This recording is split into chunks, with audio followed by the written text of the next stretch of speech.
Law 20. Do not commit to any one judgment. It is the fool who always rushes to take sides. Do not commit to any side or cause but yourself. By maintaining your independence, you become the master of others, playing people against one another, making them pursue you.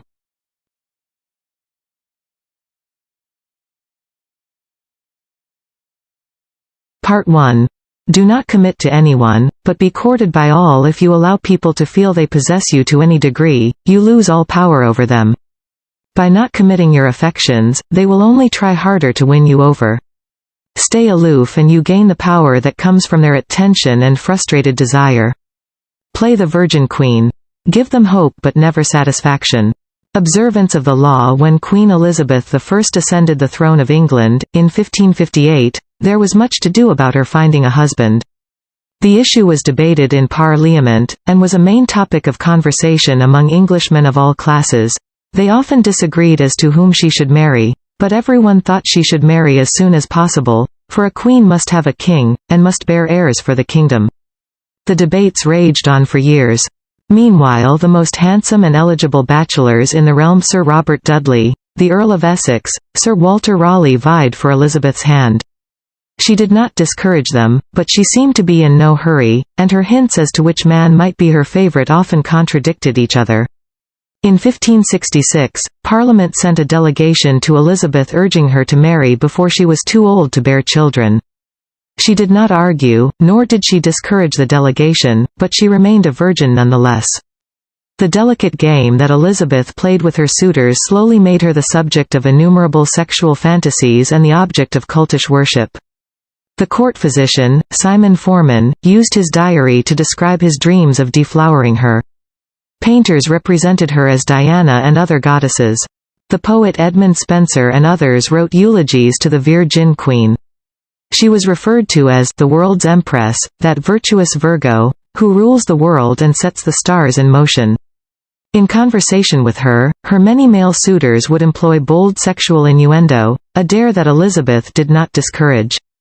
She did all she could to stir their interest and simultaneously keep them at bay. Throughout Europe, kings and princes knew that a marriage with Elizabeth would seal an alliance between England and any nation. The King of Spain wooed her, as did the Prince of Sweden and the Archduke of Austria. She politely refused them all. The great diplomatic issue of Elizabeth's day was posed by the revolt of the Flemish and Dutch lowlands, which were then possessions of Spain. Should England break its alliance with Spain and choose France as its main ally on the continent, thereby encouraging Flemish and Dutch independence?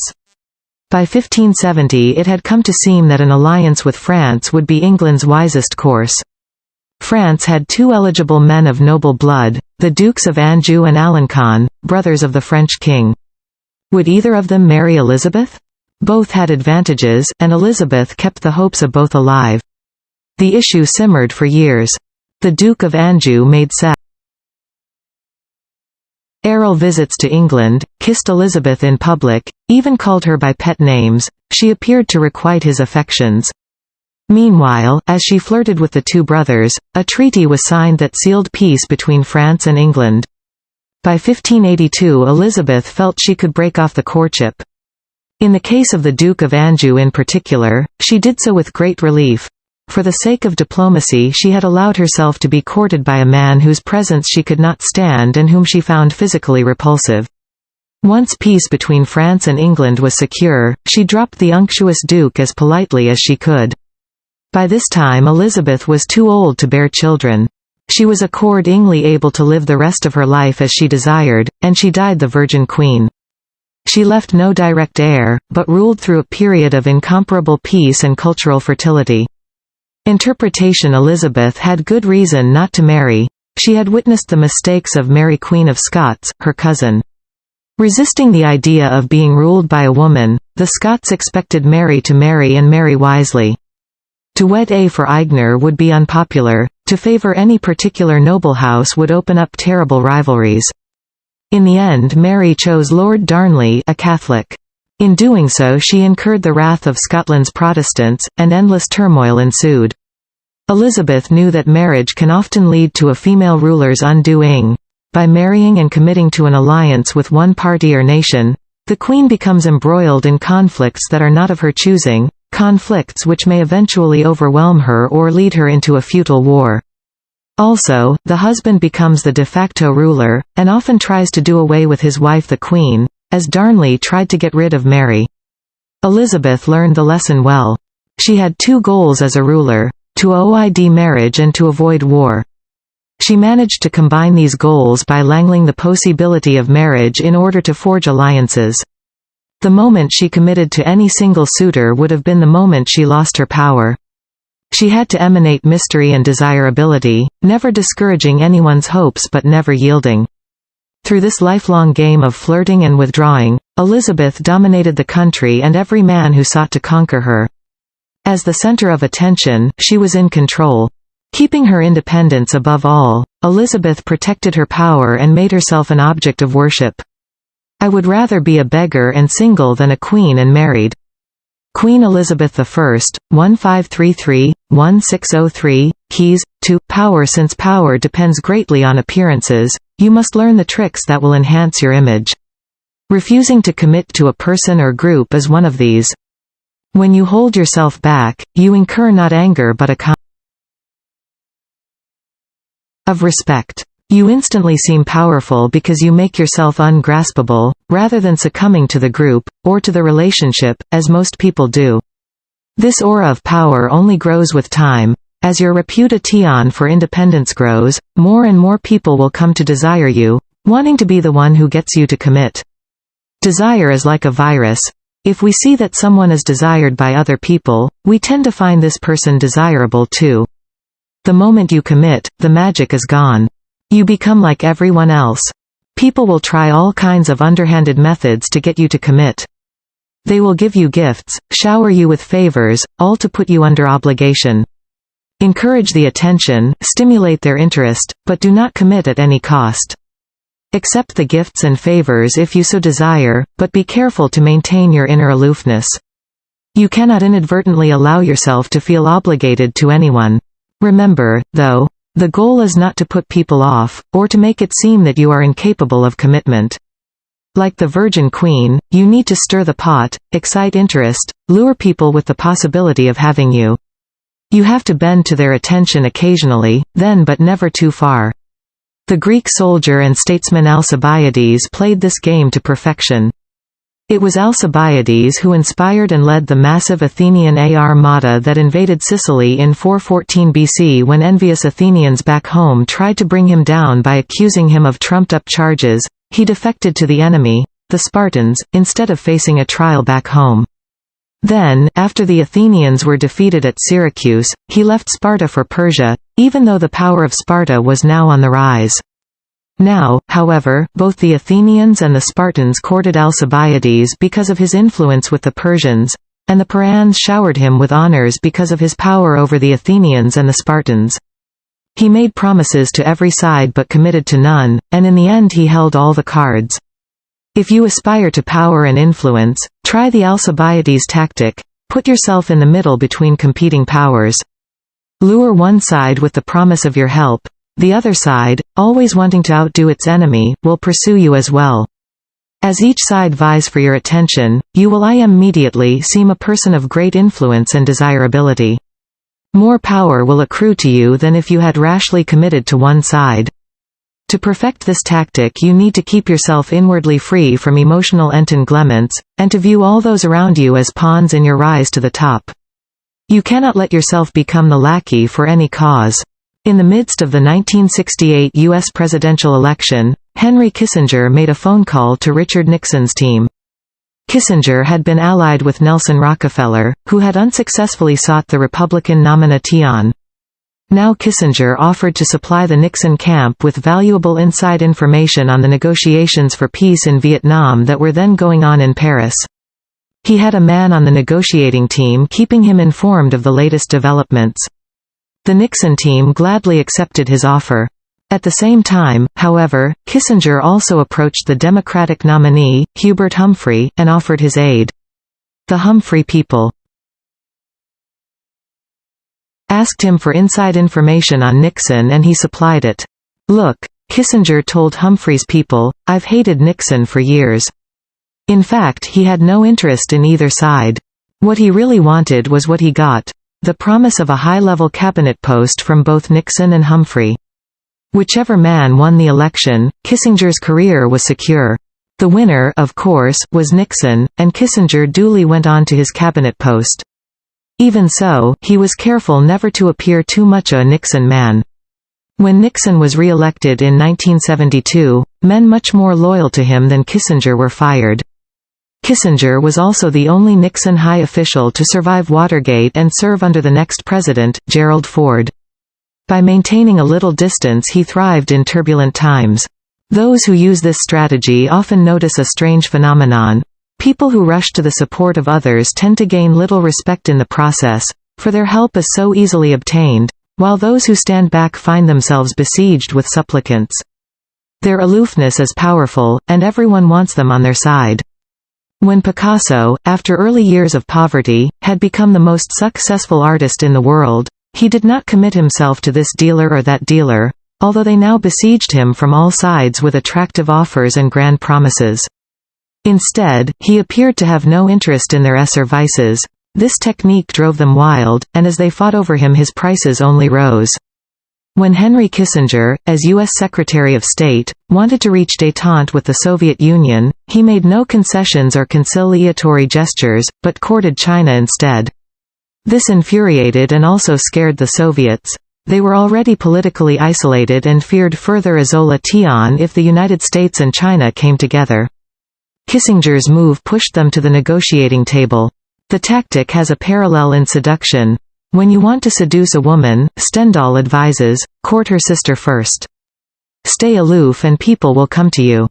It will become a challenge for them to win your affections. As long as you imitate the wise Virgin Queen and stimulate their hopes, you will remain a magnet of attention and desire. Image. Authority. Do not commit yourself to anybody or anything, for that is to be a slave to every man. Above all, keep yourself free of commitments and obligations. They are the device of another to get you into his power. Baltasar Gracian, 1601–1658, The Virgin Queen. The center of attention, desire, and worship. Never succumbing to one suitor or the other, the Virgin Queen keeps them all revolving around her like planets, unable to leave her orbit but never getting any closer to her. Part 2. Do not commit to anyone. Stay above the fray. Do not let people drag you into their petty fights and squabbles. Seem interested and supportive, but find a way to remain neutral. Let others do the fighting while you stand back, watch and wait. When the fighting parties are good and tired, they will be ripe for the picking. You can make it a practice, in fact, to stir up quarrels between other people, and then offer to mediate, gaining power as the go-between. Observance of the law. In the late 15th century, the strongest city-states in Italy, Venice, Florence, Rome, and Milan, found themselves constantly squabbling. Hovering above their struggles were the nations of France and Spain, ready to grab whatever they could from the weakened Italian powers. And trapped in the middle was the small state of Mantua, ruled by the young Duke Gianfrancesco Gonzaga.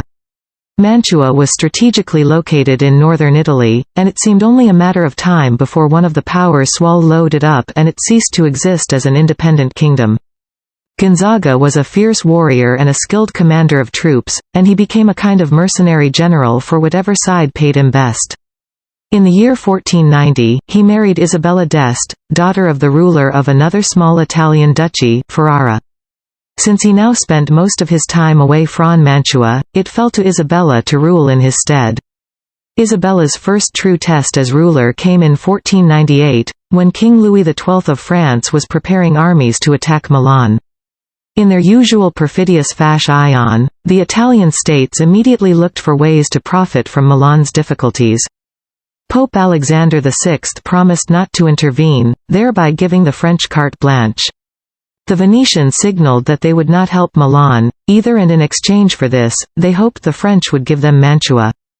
The ruler of Milan, Lodovico Sforza, suddenly found himself alone and abandoned. He turned to Isabella d'Este, one of his closest friends, also rumored to be his lover, and begged her to persuade Duke Gonzaga to come to his aid. Isabella tried, but her husband balked, for he saw Sforza's cause as hopeless. And so, in 1499, Louis swooped down on Milan and took it with ease. Isabella now faced a dilemma. If she stayed loyal to Lodovico, the French would now move against her. But if, instead, she allied herself with France, she would make enemies elsewhere in Italy, compromising Mantua once Louis eventually withdrew. And if she looked to Venice or Rome for help, they would simply swallow up Mantua under the cloak of coming to her aid. Yet she had to do something. The mighty King of France was breathing down her neck. She decided to befriend him, as she had befriended Lodovico Sforza before him, with alluring gifts, witty, intelligent letters, and the possibility of her company, for Isabella was famous as a woman of incomparable beauty and charm. In 1500 Louis invited Isabella to a great party in Milan to celebrate his victory. Leonardo da Vinci built an enormous mechanical lion for the AF fair. When the lion opened its mouth, it spewed fresh lilies, the symbols of French royalty. At the party Isabella wore one of her celebrated dresses. She had by far the largest wardrobe of any of the Italian princesses, and just as she had hoped, she charmed and captivated Louis, who ignored all the other ladies vying for his attention. She soon became his constant companion, and in exchange for her friendship he pledged to protect Mantua's independence from Venice. As one danger receded, however, another, more worrying one arose, this time from the south, in the form of Cesare Borgia. Starting in 1500, Borgia had marched steadily northward, gobbling up all the small kingdoms in his path in the name of his father, Pope Alexander. Isabella understood Cesare perfectly. He could be neither trusted nor in any way offended. He had to be cajoled and kept at arm's length. Isabella began by sending him gifts: falcons, prize dogs, perfumes, and dozens of masks, which she knew he always wore when he walked the streets of Rome. She sent messengers with flattering greetings, although these messengers also acted as her spies. At one point Cesare asked if he could house some troops in Mantua. Isabella managed to dissuade him politely, knowing full well that once the troops were quartered in the city, they would never leave. Even while Isabella was charming Cesare, she convinced everyone around her to take care never to utter a harsh word about him, since he had spies everywhere and would use the slightest pretext for invasion. When Isabella had a child, she asked Cesare to be the godfather. She even dangled in front of him the possibility of a marriage between her family and his. Somehow it all worked, for although elsewhere he seized everything in his path, he spared Mantua. In 1503 Caesar's father, Alexander, died, and a few years later the new pope, Julius II, went to war to drive the French troops from Italy. When the ruler of Ferrara, Alfonso, Isabella's brother, sided with the French, Julius decided to attack and humble him. Once again Isabella found herself in the middle, the pope on one side, the French and her brother on the other. She dared not ally herself with either, but to offend either would be equally disastrous. Again she played the double game at which she had become so expert. On the one hand she got her husband Gonzaga to fight for the Pope, knowing he would not fight very hard. On the other she let French troops pass through Mantua to come to Ferrara's aid. While she publicly complained that the French had invaded her territory, she privately supplied them with valuable information. To make the invasion plausible to Julius, she even had the French pretend to plunder Mantua. It worked once again. The Pope left Mantua alone. In 1513, after a lengthy siege, Julius defeated Ferrara, and the French troops withdrew. Worn out by the effort, the Pope died a few months later. With his death, the nightmarish cycle of battles and petty squabbles began to repeat itself. A great deal changed in Italy during Isabella's reign. Popes came and went, Cesare Borgia rose and then fell, Venice lost its empire, Milan was invaded, Florence fell into decline, and Rome was sacked by the Habsburg Emperor Charles V. Through all this, tiny Mantua not only survived but thrived, its court the envy of Italy. Its wealth and sovereignty would remain intact for a century after Isabella's death, in 1539. Interpretation: Isabella d'Este understood Italy's political situation with amazing clarity. Once you took the side of any of the forces in the field, you were doomed. The powerful would take you over, the weak would wear you down. Any new alliance would lead to a new enemy, and as this cycle stirred up conflict, other forces would be dragged in, until you could no longer extricate yourself. Eventually you would collapse from exhaustion. More Isabella steered her kingdom on the only course that would bring her safely through. She would not allow herself to lose her head through loyalty to a duke or a king. Nor would she try to stop the conflict that raged around her, that would only drag her into it. And in any case the conflict was to her advantage. If the various parties were fighting to the death, and exhausting themselves in the process, they were in no position to gobble up Mantua. The source of Isabella's power was her clever ability to seem interested in the affairs and interests of each side, while actually committing to no one but herself and her kingdom. Once you step into a fight that is not of your own choosing, you lose all initiative. The combatants' interests become your interests, you become their tool. Learn to control yourself, to restrain your natural tendency to take sides and join the fight. Be friendly and charming to each of the combatants, then step back as they collide. With every battle they grow weaker, while you grow stronger with every battle you avoid. When the snipe and the muscle struggle, the fisherman gets the benefit. Ancient Chinese saying keys to power: to succeed in the game of power, you have to master your emotions. But even if you succeed in gaining such self-control, you can never control the temperamental dispositions of those around you. And this presents a great danger. Most people operate in a whirlpool of emotions, constantly reacting, churning up squabbles and conflicts. Your self-control and autonomy will only bother and infuriate them. They will try to draw you into the whirlpool, begging you to take sides in their endless battles, or to make peace for them. If you succumb to their emotional entreaties, little by little you will find your mind and time occupied by their problems. Do not allow whatever compassion and pity you possess to suck you in. You can never win in this game, the conflicts can only multiply. On the other hand, you cannot completely stand aside, for that would cause needless offense. To play the game properly, you must seem interested in other people's problems, even sometimes appear to take their side. But while you make outward gestures of support, you must maintain your inner energy and sanity by keeping your emotions disengaged. No matter how hard people try to pull you in, never let your interest in their affairs and petty squabbles go beyond the surface. Give them gifts, listen with a sympathetic look, even occasionally play the charmer, but inwardly keep both the friendly kings and the perfidious Borgias at arm's length. By refusing to commit and thus maintaining your autonomy, you retain the initiative.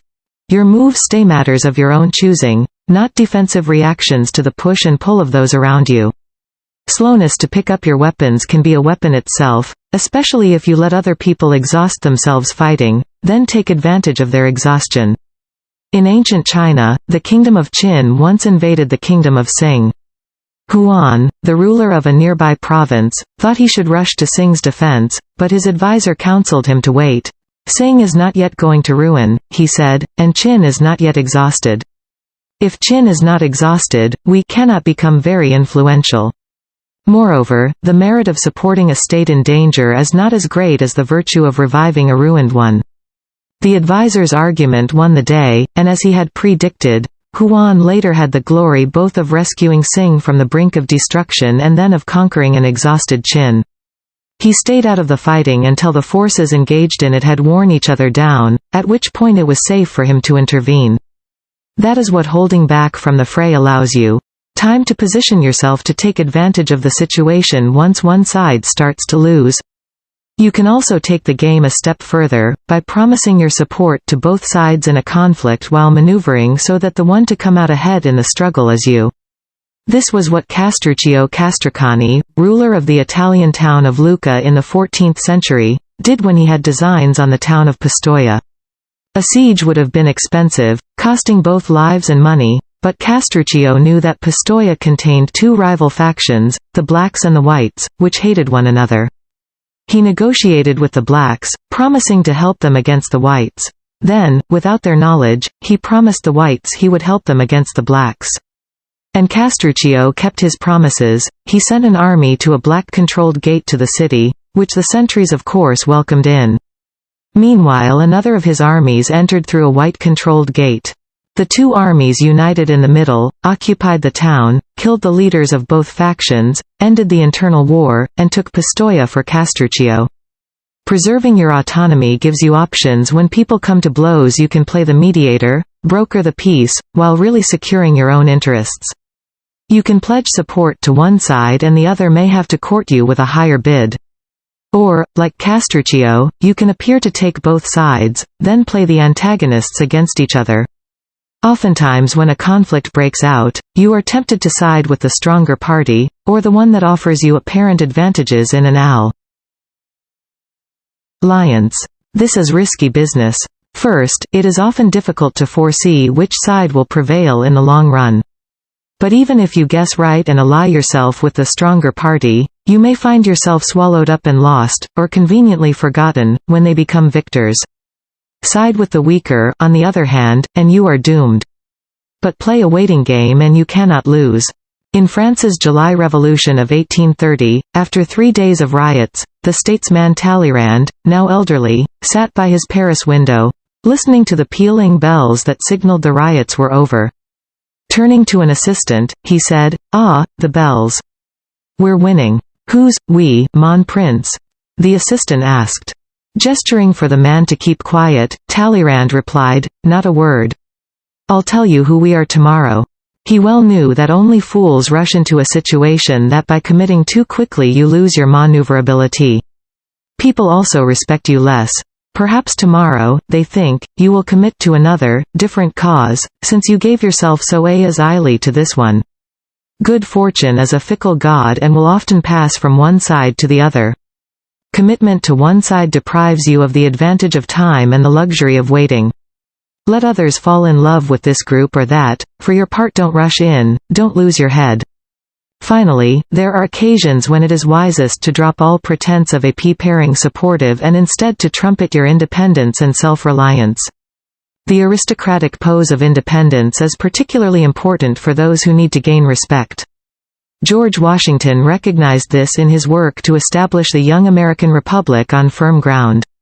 As president, Washington avoided the temptation of making an alliance with France or England, despite the pressure on him to do so.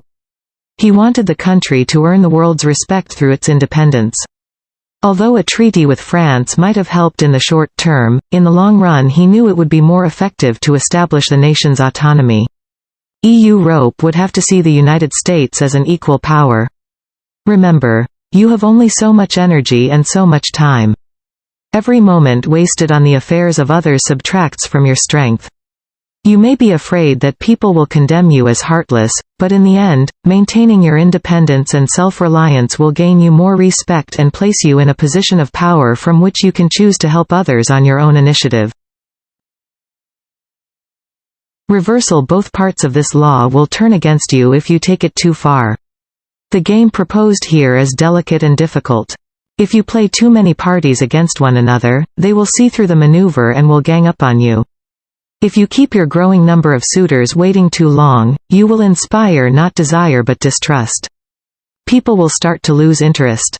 Eventually you may find it worthwhile to commit to one side if only for appearance's sake, to prove you are capable of attachment. Even then, however, the key will be to maintain your inner independence to keep yourself from getting emotionally involved. Preserve the unspoken option of being able to leave at any moment and reclaim your freedom if the side you are allied with starts to collapse. The friends you made while you were being courted will give you plenty of places to go once you jump ship.